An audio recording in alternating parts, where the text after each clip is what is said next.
Hi అండి. ఈరోజు నేను కందిపొడి తయారు చేస్తున్నాను. అందరూ చేస్తూ ఉండొచ్చు, కానీ నేను ఎలా చేస్తున్నాను అన్నది ఇవాళ చూడండి.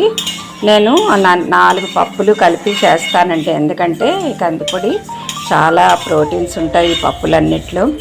అందుకని ఈ కందిపొడి మనం ప్రోటీన్స్ బాగా ఉండడం కోసం, బలంగా ఉండడం కోసం, పిల్లలు తిన్నా కూడా బలం రావడం కోసం చేస్తాం కాబట్టి అన్ని పప్పులు వేస్తాను. కందిపప్పులో సగం పెసరపప్పు, ఆ పెసరపప్పులో సగం శనగపప్పు, ఇంకా మినప్పప్పు మంచి ఫ్లేవర్ వస్తుందండి కందిపొడికి. నేను పొడి చేశాక మళ్ళీ మీకు చూపిస్తాను. ఒక్కొక్కటిగా వేయించుకోవాలి ఇవి. ఇప్పుడు కందిపప్పు వేపాం కదా, పెసరపప్పు కూడా వేపాను. దానిలో వేయించిన శనగపప్పు, ఇవి కొంచెం కలర్ ఎక్కువగానే వేయించుకోవాలి.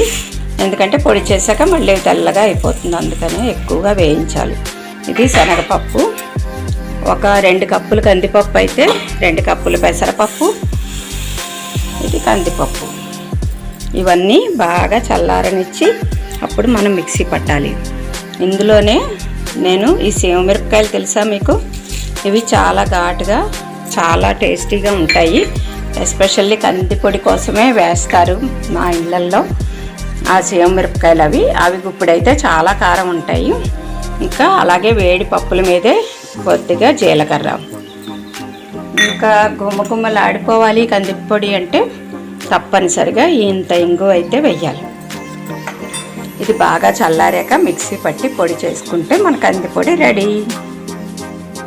స్వచ్ఛమైన తెలుగు బ్రాహ్మిన్స్ తయారు చేసే కందిపొడి మీకు చేసి చూపించాను.